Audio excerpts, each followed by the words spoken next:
Welcome back to Layout, everyone. For this update, I don't have a ton of stuff that I've gotten done on the layout because I've been working on sort of a side project, which I'll show off in a few minutes. Um, but I have gotten a couple of small things done, starting off with the Tasty Cake truck. I finally completed the decals. Um, for the truck. So I got on this side, these were all made based off of prototype photos. Um, this side, I have the cupcakes, I have the logo on the hood, I have the crimpets on this side, and then on the back, I have the donuts.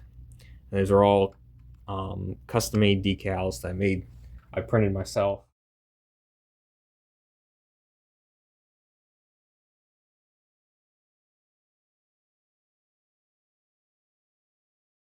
The second update to the layout is the addition of this support telephone pole.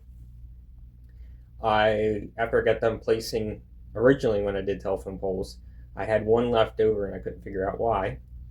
Recently, was looking at pictures of Jello Yard again and realized that it was in. I had missing on this end of the yard the support telephone pole for the 60-foot pole. So I added it, drilled out the um, holes to place the support wires.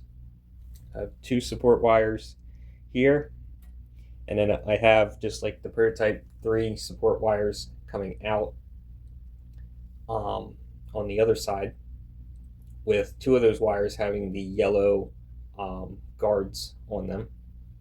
I also moved the mulch box into where it's supposed to be using measurements off of Google Maps. And that completes everything that on the layout that I've gotten done. So moving on to the side project that I've been working on the past 6 months or so.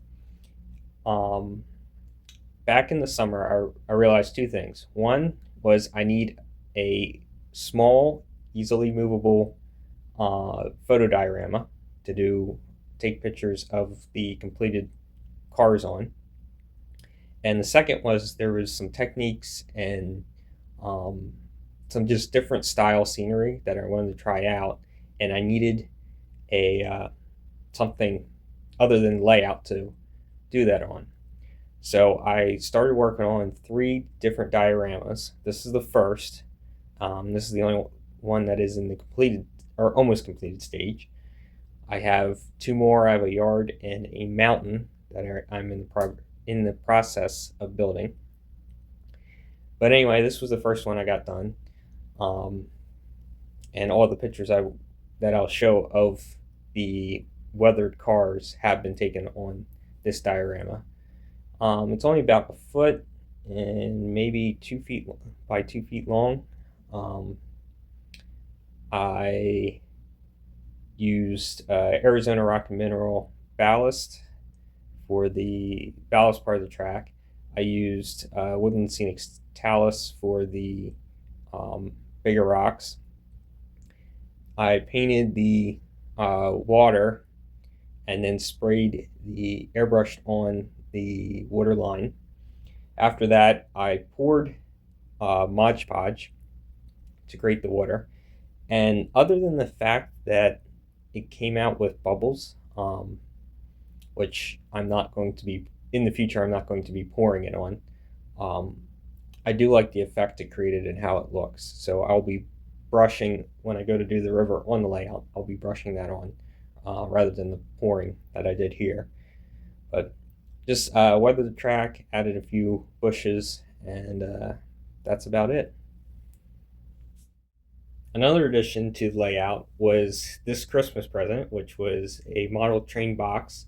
Um, I saw it on What's Neat and asked for it for Christmas, and it is a very nice case.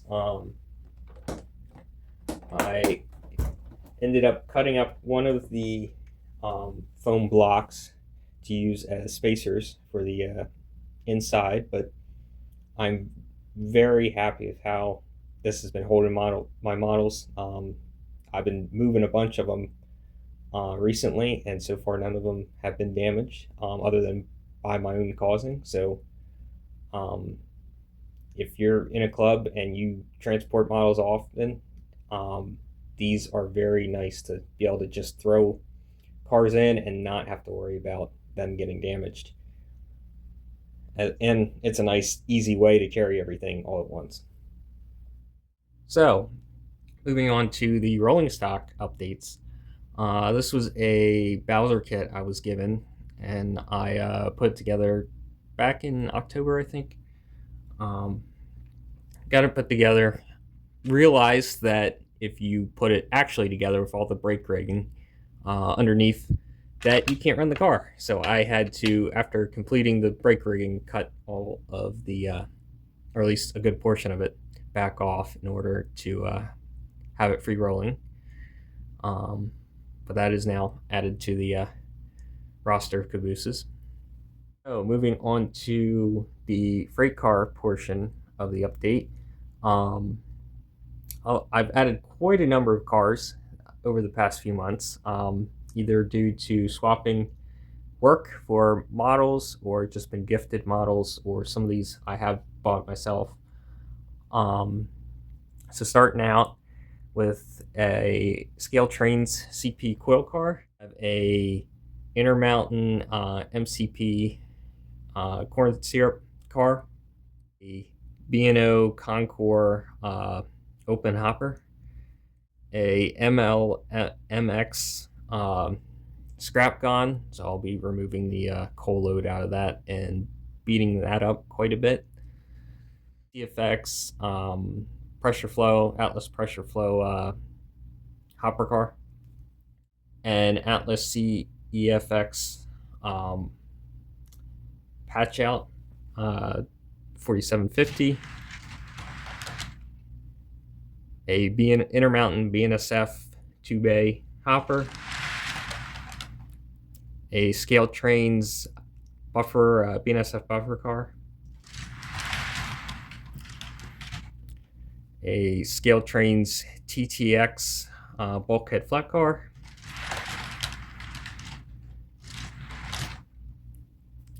an Atlas BNSF bulkhead flat car, a TTX 60-foot flat car,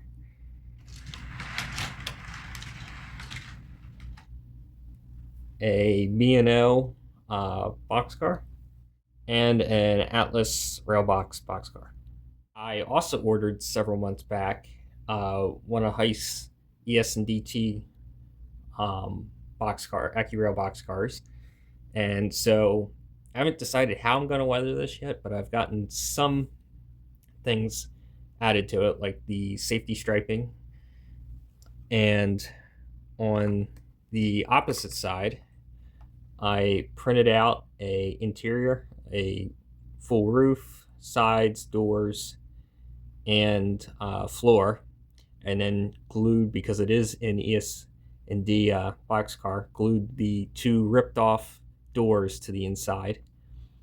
And I also added ends to, because I had to remove the weight, I added bolts at the end, and then for to add the weight back in, and then put a piece of the interior, printed out interior, over top of it or in front of it, so that way you can't see the weights that are in the car. And of course, the door that is on top is the one that says PTC. Could have prevented this. Also, this is being filmed prior to Timonium, so if there is any cars that I do get at Timonium, I will splice them in here.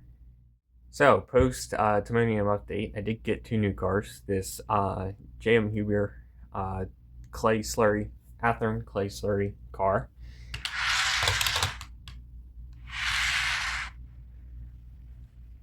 I also got this this new Scale Trains refrigerated BNSF refrigerated boxcar with the patching on it, and it's got different patching um, on either side. So moving on to the weathered cars. First one I have here is this USLX car. Unfortunately, I had weathered this and was taking it outside to shoot pictures of it, and it took a tumble off the deck. So I ended up having to. Luckily, the only thing that broke were the trucks. Got a new set of trucks and got them painted up to match. But on this side, not very much. Not very much on the top, but the other side's a little bit heavier, but still not a ton. These were all, as always, these are weathered to roughly prototype photos um, of the car.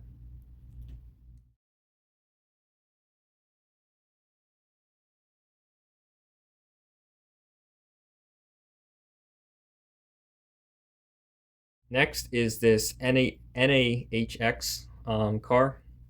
Again, prototype photos of it. Um, had some interesting patching, like the only the HX on one side was uh, stenciled over. Kick up on the ends and on the bottom, and then this side was weathered a little bit more heavily. Used the sponge effect to get some depth to the some of the more pitted areas. Scrapes along the side. Also has the interesting safety tape. So, and it has the shorter safety tape on the ends. No double height. So just very kind of weird, but heavily rusted. And of course, the top with various layers of airbrushing and painting to um, get those effects.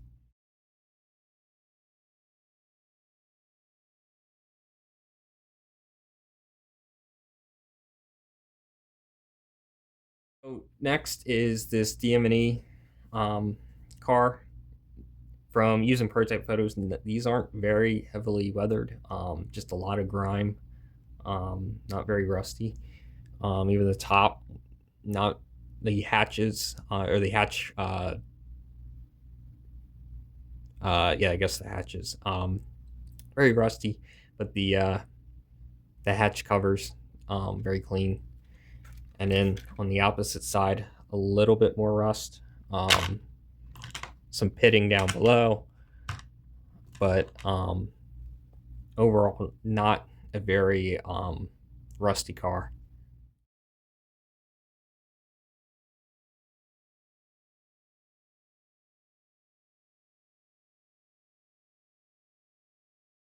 Next, we have the Missouri Pacific hopper car. This side, not a ton, a little more of the brighter rust, um, patching, of course, for the numbers, but um, not super heavy. A lot of uh, pitting on the bottom. If we flip to the other side, very heavily rusted, have the logo barely showing through. Again, with patching over the data, and the photos will show this better, but there's layers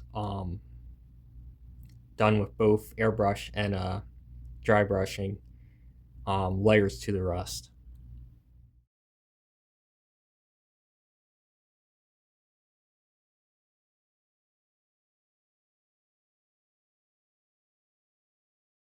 Moving on to tank cars, not a ton done to this one. Just relocated some of the safety tape. Also, after made the safety tape on these cars for whatever reason way too long, so I had to clean up a little bit of that. But not very much. Just grime on the trucks, a little bit of dirt and dust on the top of the car, but very subtle. This side, again, not much different.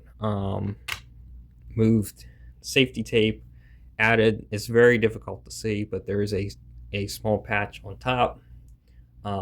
Again, just dust and kick up is pretty much all that was done to this car.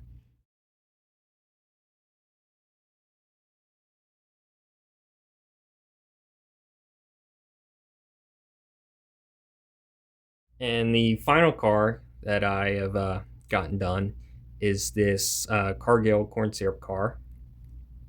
Not much done on this side. Kick up a little bit of fading, not a ton.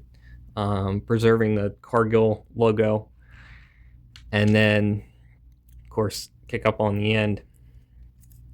On the top, it's difficult to see, but I use the sponge effect for the rust, and then on this side, a lot more fading, and then patching out the Cargill logos and the the logos, and then adding a little bit of low spillage down the side, but just kick up fading, and then again the same, little more rust on this side of the top of the car. But other than that, not much different.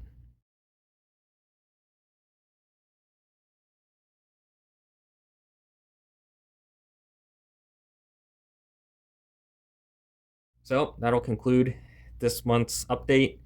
Um, Again, thanks for watching. I'll see you guys next time.